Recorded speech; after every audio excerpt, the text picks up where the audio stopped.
Thank you, Shanaz. Hello everyone, I'm Shaneen Fantin. I hope you can understand my accent. I've come a very long way. It was 27 hours on an aeroplane. I'm from the very north of Australia, from Cairns, but I'm also an adjunct associate professor at Brisbane, and I'm here today representing INTBAU Australia because Justin Hewitt can't attend, and also here with the University of Queensland. Firstly, I want to thank the Heritage Foundation of Pakistan, UQ and INTBAU for enabling me to come along. It's a really special and extraordinary event for me to attend, so thank you very much, Yasmin and team, for having me. Oh, it's going faster than it should. So I quickly want to talk about the events that INTBAU has been doing in Australia, and that is that we have also been doing a Sustainable Urbanism Roadshow, which has been in a number of capital cities around Australia talking about heritage and sustainable urbanism. And that's been led by Justin Hewitt. There's been two built projects that INTBAU's been working on. One is in Adelaide, which is the Green Princes Trust, social housing in Adelaide, and another new building, sorry, I'm going to have to keep clicking backwards, a new building in Sydney, a developer in Sydney that is about to be announced, which is about social and affordable housing. And INTBAU is very proud of those developments going ahead. They've also just started working with the University of Queensland on cross-cultural and Indigenous architecture, which is where I come into the association through the University of Queensland. So this is a map of Australia of the current 250 Indigenous language groups, Aboriginal and Torres Strait Islander language groups of Australia. At the time of colonisation, there was more like 800 different languages spoken in Australia. And I just wanted to present this image to you so that even though the Indigenous population of Australia is only about 750,000 people, the extent of the languages spoken in Australia by Aboriginal and Torres Strait Islander people is considerable. And we work with people from regional and remote areas every day.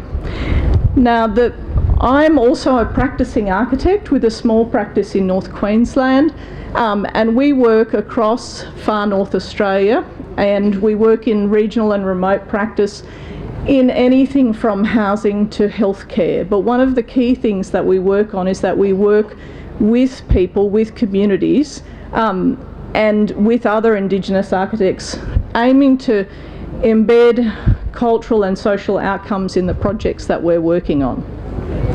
So I'm going to give you a couple of examples of that today. So one of the things that we're passionate about is Aboriginal and Islander Indigenous architecture. Most people think of Australia as not having Indigenous architecture because of the concept of terra nullius that was introduced at the time of colonisation, but that's actually a myth. And there's a great range of Indigenous architecture from around Australia. There's stone architecture, there's architecture made of timber, different kinds of grasses, different thatching, different bark uses, and it varies across Australia depending on seasonal cycles, people's belief systems within their cultural context, what materials are available, and people are still practicing the building of Indigenous architecture today. So when we're working with people on country, I'll just go back a slide, we like to try and work with them closely and talk about what their existing architecture is and what it means to them and what it's about, to then inform existing projects and new projects. In Australia, there are only about 10 registered Aboriginal and Torres Strait Islander architects, so there's only a very small number of people who've managed to study architecture who are Indigenous and practice as architects. Some of their work is shown, their contemporary work is shown in this screen, including the work of Kev O'Brien and the work of Jifa Greenaway, but there are a lot of other architects in Australia who are non-Indigenous who work side by side with Aboriginal and Torres Strait Islander people to create contemporary architecture. So this is not heritage based in traditional building, but is in fact based in looking at traditional ways of living, belief systems, embedding identity ancestral law in buildings, but in a contemporary form. So I'm going to quickly talk about a project that I worked on that started in 2011 and finished in 2017, where we did this. And so this is the sod turning, or the opening ceremony for breaking the ground on the project. It's a supported accommodation facility for Aboriginal and Islander people with complex disabilities. So the most disadvantaged people in our country, in Australia. And this shows you the range. Everyone was involved in this project. Everyone from politicians to scientists to health workers. And the forms of this building were really, we worked with a group of traditional ecologists and traditional owners. We had an Indigenous CEO, 60% Indigenous professionals working on the project with us. So I had Indigenous engineers and other Indigenous architects, which had never really happened in Australia before to that extent.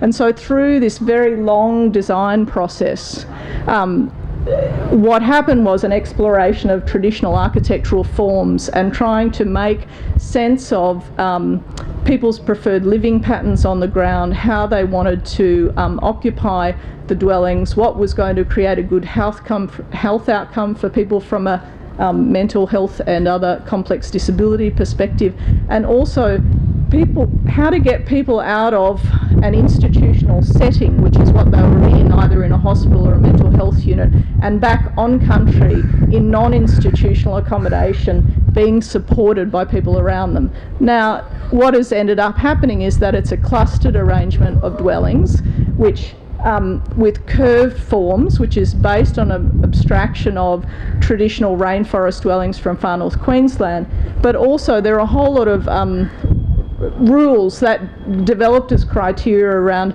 the design of this facility, which is quite a simple facility set in a rehabilitative garden setting. And so there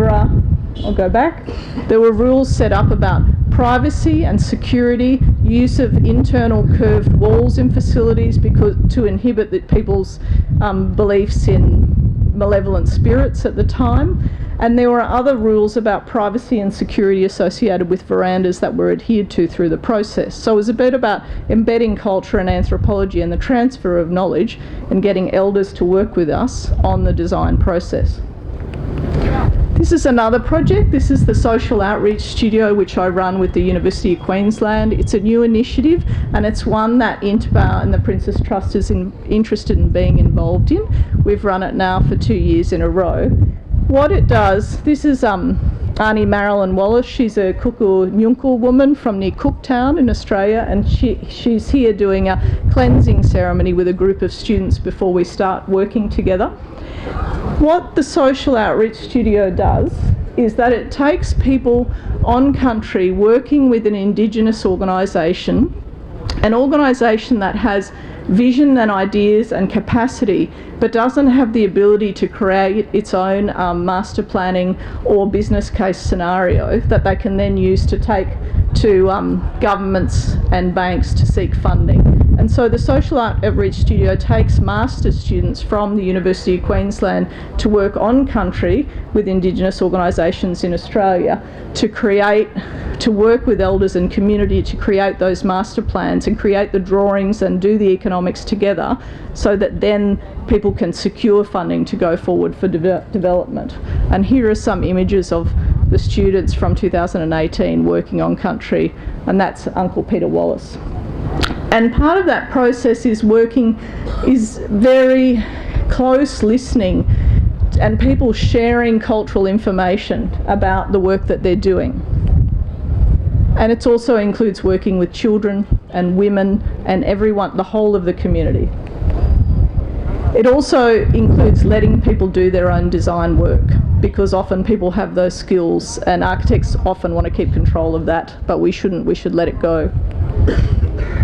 So I'll just quickly run through these. We're at a stage now that we're trying to secure funding for the next stage. We've got student master plans. We're at a process where the next stage is securing funding and starting a building process for the stage 1 master plan for Auntie Marilyn and Uncle Peter's site. And what I want to say is we're going to do this partly through next year in July through the Australasian Student Congress. It's on at the same time that Telma and Alessandro's beautiful conference in a Portuguese island is on, which is going to be hard to compete with. But we're going to bring together people to work with Indigenous architects and Indigenous construction methodologies in Brisbane across an immersive 2-week course. And I know there are a lot of really capable people here, and if there's anyone who would like to bring their skills in traditional building to Brisbane for that time, I'd be really keen to talk to you. Thank you.